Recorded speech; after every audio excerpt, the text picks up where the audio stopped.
Let's review chapters 7 through 9 and 11.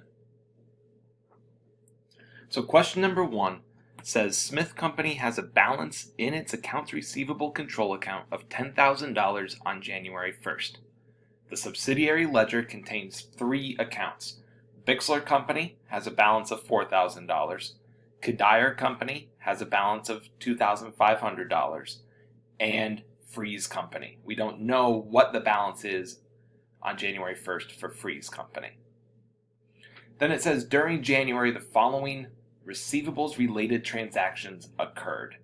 So for Bixler, we made credit sales to them of $9,000. We collected $8,000 from them and they didn't return anything.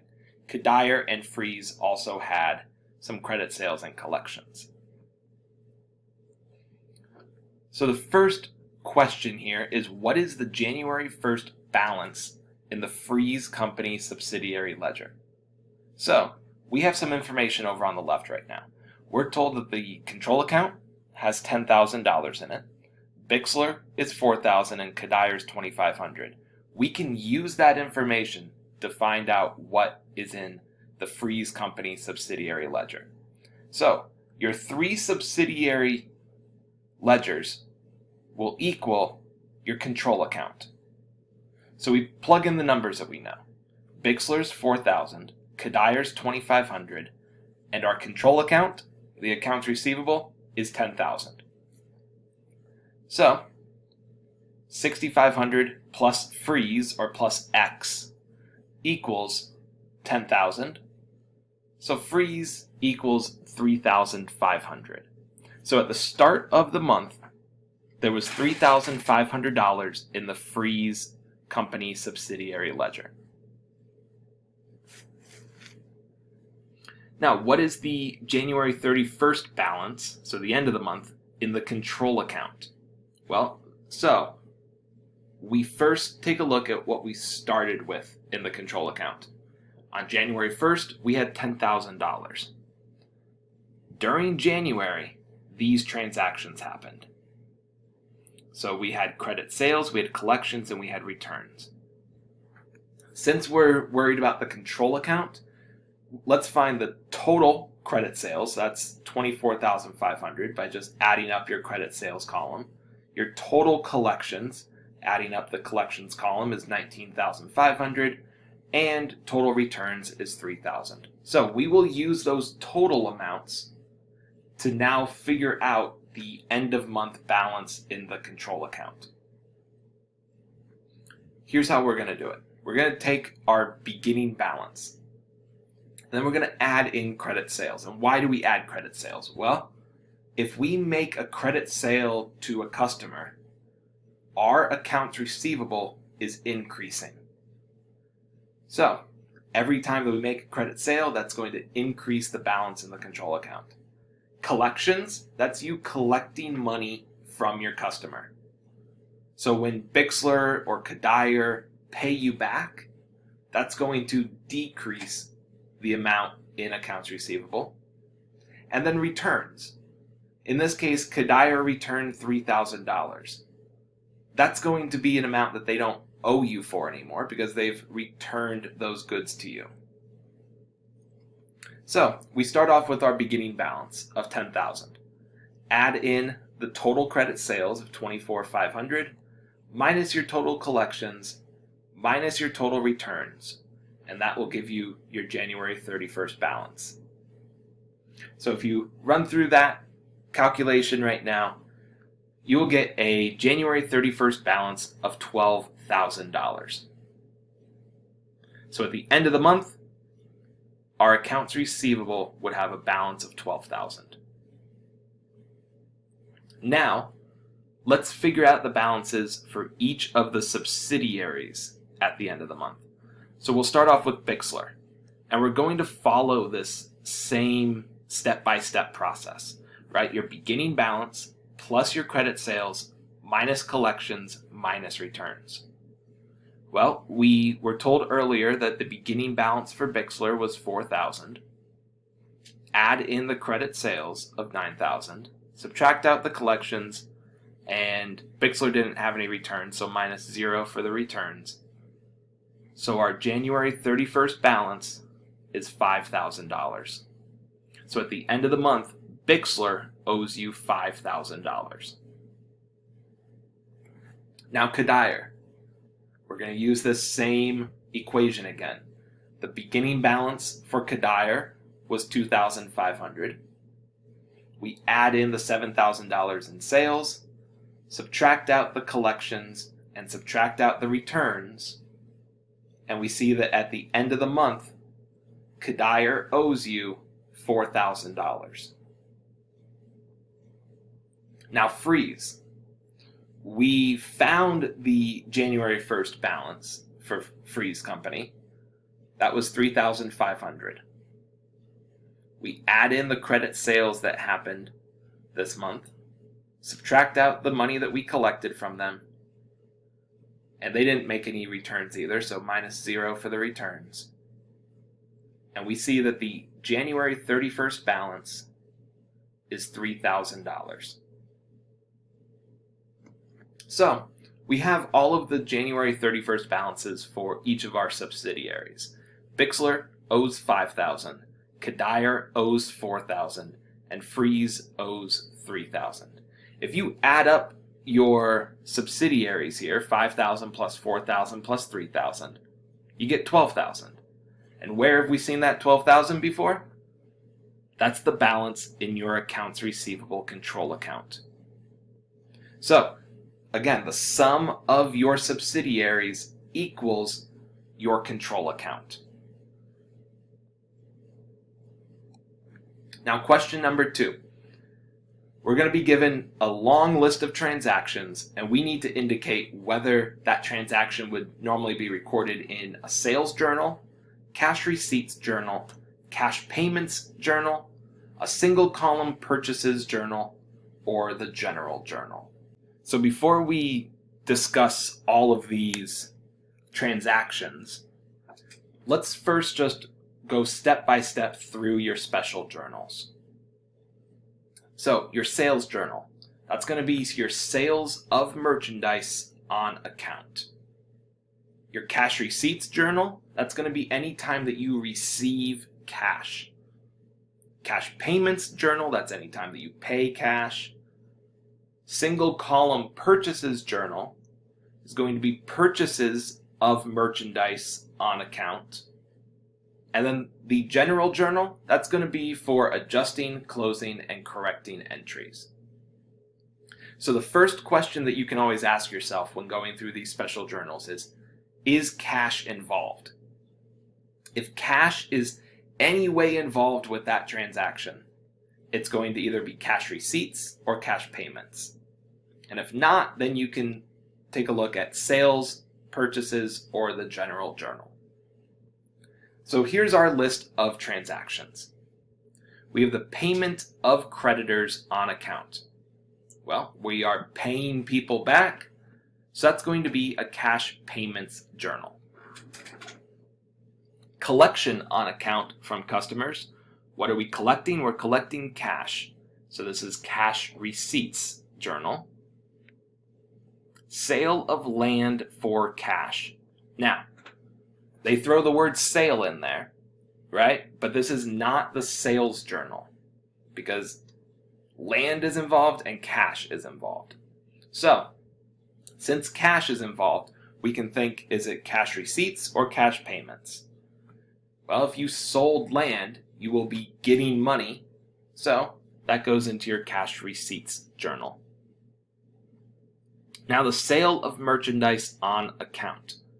Well, that's the definition that we had for the sales journal.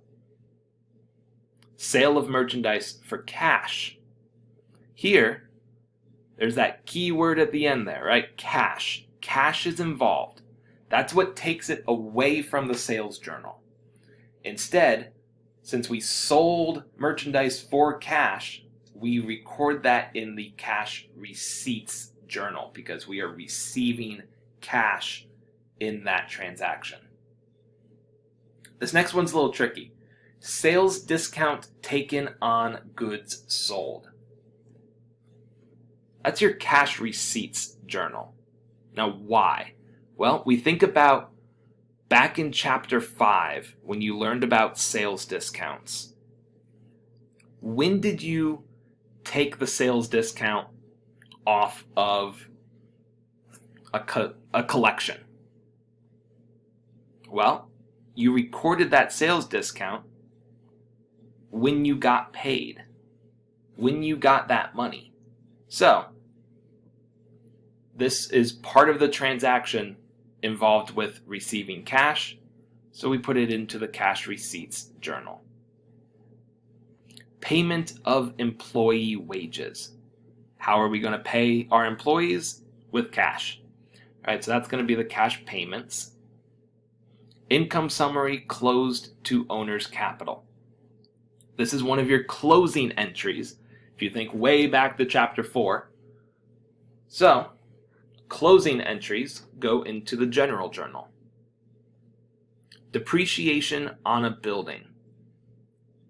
We record depreciation as one of our adjusting entries, and adjusting entries are recorded in the general journal. Now, the purchase of office supplies for cash. So we went and we bought office supplies using cash. So we know it's either cash receipts or cash payments. Now, if we purchased the office supplies, that means that we are paying cash. So, cash payments journal. And then the purchase of merchandise on account is the definition that we had for the single column purchases journal. Now, question number 3 says Newport Company uses a petty cash system. Prepare the journal entries for the following dates. So the fund was established on March 1st with a balance of $100. Then on March 15th, with only $2 in cash remaining in the petty cash fund, the fund was replenished. And when it was replenished, the following receipts were found: $39 for stamp inventory, $21 for freight out, $11 for miscellaneous expenses, and $24 for travel expenses. And then on March 20th, we decide that we want to increase our petty cash fund to $175. So let's first work on the entry for March 1st. The fund was established with a balance of $100. Whenever you establish a petty cash fund, you will debit petty cash and you will credit cash. So we can think of it as just taking cash and putting it into a petty cash fund, petty cash account. Now, on March 15th, we are replenishing this petty cash fund, right? There were only $2 left, and we have to bring the balance in that fund back up to $100. So, when you replenish a petty cash fund, you're going to start off by debiting all of your expenses. And these expenses are those receipts that we found. We found receipts for stamp inventory, which we're going to call postage expense. Freight out is an expense itself. Miscellaneous expenses and travel expenses. And so we'll debit those expense accounts for the amounts given to us on those receipts.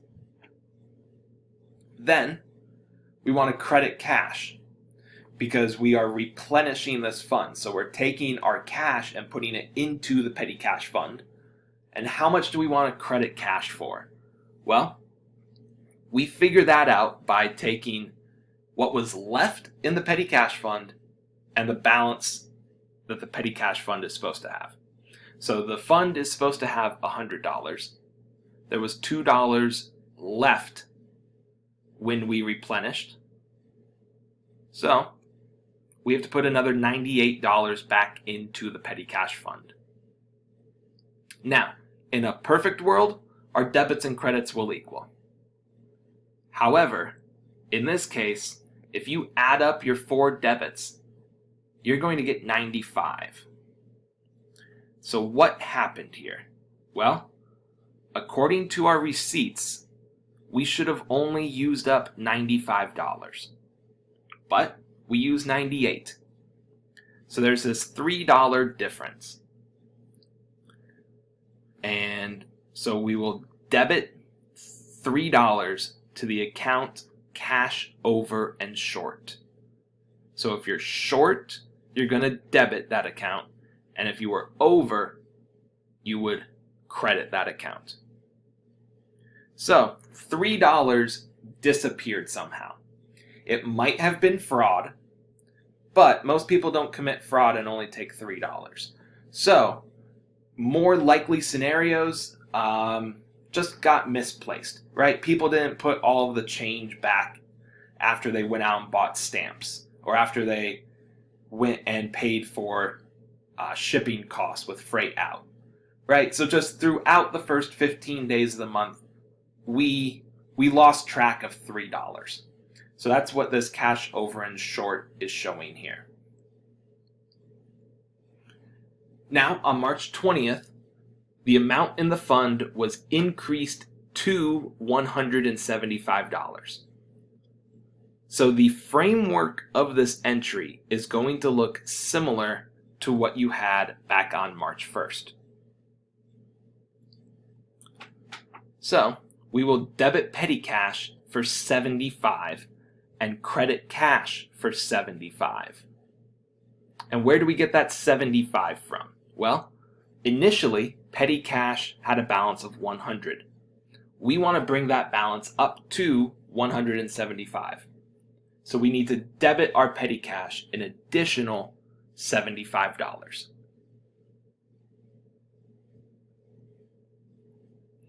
So now question number 4. This one says to prepare a bank reconciliation at July 31st. Journalize the adjusting entries at July 31st on the books of Crane Video Company. The following information pertains to Crane Video Company. We're given a cash balance per bank, a bank service charge not recorded by the depositor, that's the company, a cash balance per books, deposits in transit, some information about a note that the bank collected, and then outstanding checks. So we need to prepare a bank reconciliation. What does that even mean? Well, that means that we want to make our books match what the bank statement is showing. Right, so we need to make some adjustments to each the per books side, that's the company's books, and the per bank side, that's the bank statement side. So we're first going to deal with the per bank side of the bank reconciliation. So the very first line that we put under the per bank side is going to be your cash balance per bank. That's going to be that $7,263. And so we're done with that one, so we can cross that one off the list. Now, on a bank reconciliation, you're going to be adding some pieces and subtracting some pieces, right? Things that would add to your balance and things that would take away from your balance. So let's go through the other items given to us before we get too far into this bank reconciliation and decide whether they would be added or subtracted and whether they would be put on the per bank or the per books side. So here, item B, we're told that the July bank service charge not recorded by the depositor was $28.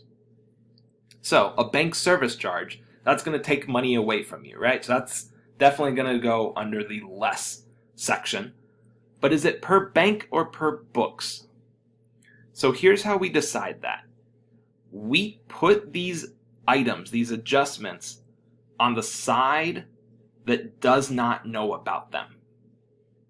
So, the bank. Is the bank going to know about a service charge that they charged you? Yes. So, a bank service charge does not go on the per bank side. Instead, it's going to go on the per books side. As a company, you may know that a service charge is coming, but you might not know for how much, and it tells us that it wasn't recorded by us. So we hadn't made that adjustment yet in our books anyways. So a bank service charge, that's going to go under the less part of the per books section. Cash balance per books, that's going to go at the very top of the per books section, just like how we have cash balance per bank. Now, deposits in transit. What is a deposit in transit? Well, that's a deposit that you've recorded as the company, but the bank doesn't know about yet. Right? So you can even just think of it as you are on the way to the bank to deposit this money. You've already recorded in your books back at the office that you got that cash, but you are currently on your way to the bank. The bank doesn't know that you're on the way. So it's a deposit in transit is going to go under the add section on the per bank side. Now, the bank collected a $700 note plus some interest less a fee. Well, is the bank going to know that they collected a note for you? Yes, right? You may not know that the bank collected this note for you, however. So, this collection of a note is going to go over on the per books side. And if the bank collected money for you, that's going to increase your balance.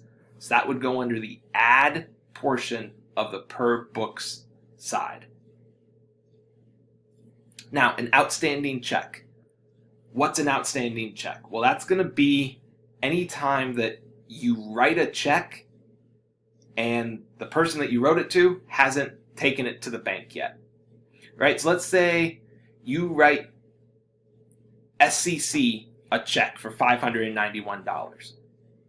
But SCC hasn't deposited that money yet or cashed that check yet. And so the bank has no idea that you wrote that money. That you wrote that check, that you're paying out this money. So, an outstanding check goes over on the per bank side because the bank doesn't know about it, and it's going to be subtracted. So, now that we know all of that, we can go back to our bank reconciliation. So, what did we say we were going to add in the per bank side? That was going to be our deposits in transit. Right? Because that's going to add to your cash balance. So we can cross that one off. And we said we were going to subtract our outstanding checks. So we can cross that one off. So if we do this math, if we take our cash balance per bank plus our deposits in transit minus our outstanding checks, we will get an adjusted cash balance per bank of $7,972. Now, let's take a look at the per books side of things. We said the very top line, that was going to be our cash balance per books. So we can cross that one off over on the left. And what were we going to add? We were going to add the note collected by the bank. Now, this has three different numbers in it, right? The $700 note, $36 of interest, and a $20 fee. So, we're going to add the interest and subtract the fee to see that we received $716 in cash. So we add in that $716 over on our bank reconciliation, and we can cross that off over on the left. Now, the last piece is subtracting out this bank service charge of $28. So now we've dealt with every single item that was given to us.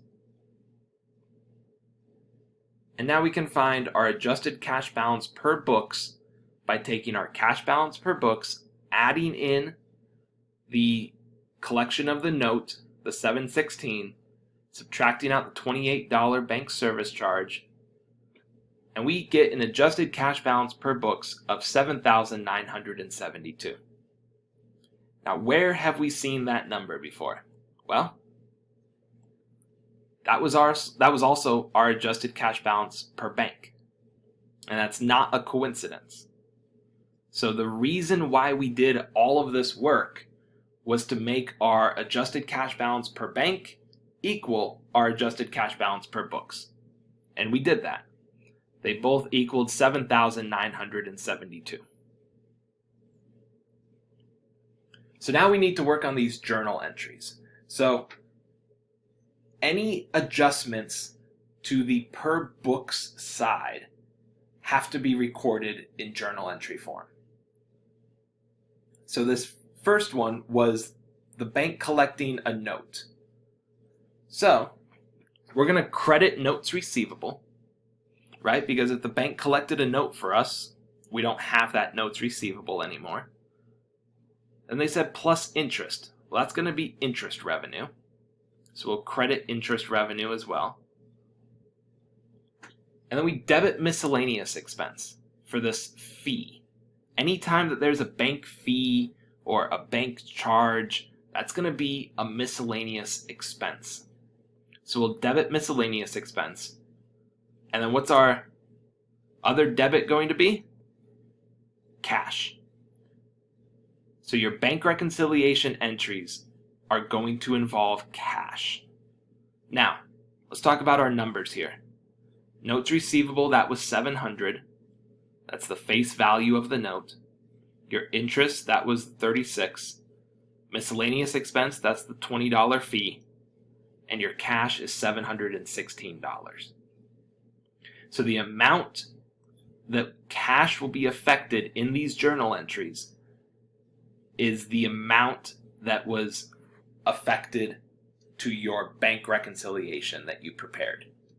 Right? We wrote 716 down for our note collected by the bank on our bank reconciliation. So that 716 was the amount of cash that you received.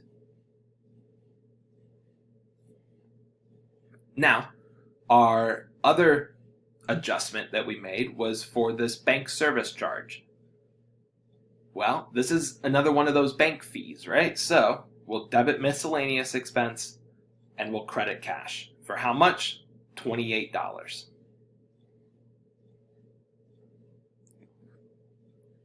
Now we can move on to number 5. It says, FAR company elects to use the percentage of sales basis in 2019 to record bad debt expense. It estimates that 2% of net sales will be uncollectible. Sales revenue for 2019 is $800,000.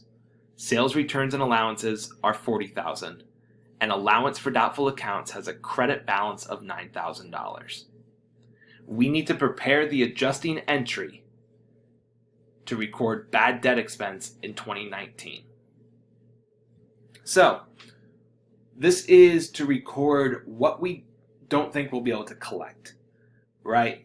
Ideally, everyone that buys stuff from us will pay us back. That's not the way it's going to work.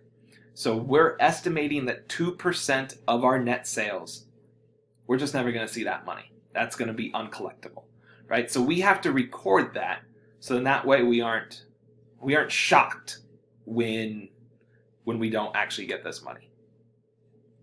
So, to figure out 2% of net sales that will become uncollectible, we need to figure out net sales first. So your net sales here will be your sales revenue minus your sales returns and allowances. So we'll plug in those numbers and we see that our net sales is $760,000. Okay, so now we need 2% of our net sales. So that's going to be $760,000 times 2%, or 0.02, and we see that that number is $15,200. So we've now found 2% of net sales. So now we can work on the journal entry. We will debit our bad debt expense, and we'll credit our allowance for doubtful accounts.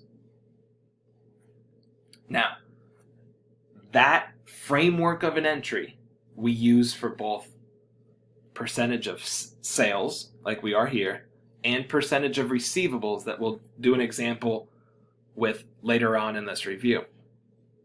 The difference between those two different methods is how we get our numbers, right? We can either take a percentage of our net sales or percentage of receivables, but in percentage of net sales, we don't worry about the allowance for doubtful accounts balance. That $9,000 credit balance given to us right now is useless information to us. When you are working under the percentage of net sales basis, you will find your percentage of net sales like we did, that $15,200, and that's going to be the amount that goes into your journal entry. In percentage of receivables basis, we'll see how that balance in allowance for doubtful accounts comes into play.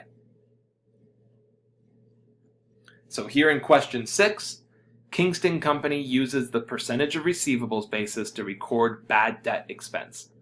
It estimates that 1% of accounts receivable will be uncollectible. Accounts receivable are $420,000 at the end of the year, and allowance for doubtful accounts has a credit balance of $1,500. Prepare the adjusting entry to record bad debt expense for the year. So now we are working under the percentage of receivables basis. So we're going to start off by just figuring out our 1% of accounts receivable. So our accounts receivable were $420,000. We multiply that by 1%, or 0.01, and we see that 1% of our accounts receivable are $4,200. Now, we cannot just throw that $4,200 into the journal entry. We have to consider the allowance for doubtful accounts existing balance. So we make a T account. We make a T account for allowance for doubtful accounts. It had a credit balance of $1,500. We want it to end with a balance of $4,200. That's our 1% that we found. So how do we do that? What would we need to credit allowance for doubtful accounts for to go from $1,500 to $4,200 on the credit side? Well, we subtract those two amounts and we see that we need to credit allowance for doubtful accounts $2,700. So now we can make our journal entry. And like I said earlier, the framework is the same. We debit our bad debt expense and we credit allowance for doubtful accounts. What number do we put in our entry? The $2,700. The adjustment that we had to make to go from $1,500 to $4,200. Now, let's say everything remains the same here, except allowance for doubtful accounts now has a debit balance of $800. What would that do to our entry? Well, we still have that same 1% of accounts receivable, right? That's over on the left side of the screen. So we make another T account for allowance for doubtful accounts. And we put the $800 debit balance in that account. We still want to end with a credit balance of $4,200. So how much do we need to credit to go from $800 on the debit side to $4,200 over on the credit side? $5,000, right? We add those two together. So our entry for this situation, we debit bad debt expense and we credit allowance for doubtful accounts, $5,000. So now our last question here. Beth Corbin's regular hourly wage is $16, and she receives an hourly rate of $24 for working in excess of 40 hours a week, right? So time and a half for overtime. During a January pay period, Beth worked 45 hours. Her federal income tax withholding is $95, and she has no voluntary deductions, and the FICA tax rate is 7.65%. Right, so FICA, that's your Social Security and your Medicare, right? So those two combined gets that 7.65%. We need to compute Beth Corbin's gross earnings and net pay for the period, and then prepare the journal entries for Beth's pay for the period and the payment of her wages. So let's first work on gross earnings. Gross earnings is the total amount that somebody earned, right? So we're going to take our hours. She worked 45 hours. Let's split it up between the 40-hour normal work week and the 5 hours of overtime. So her regular wage is $16 an hour.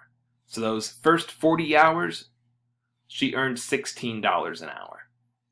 And then the additional 5 hours of overtime that she worked, she earned $24 an hour. So we take our number of hours times the hourly rate, and we see that her regular pay was $640 and her overtime pay was $120. So if we want to know Beth Corbin's gross earnings, we add those two together. So her gross earnings are $760.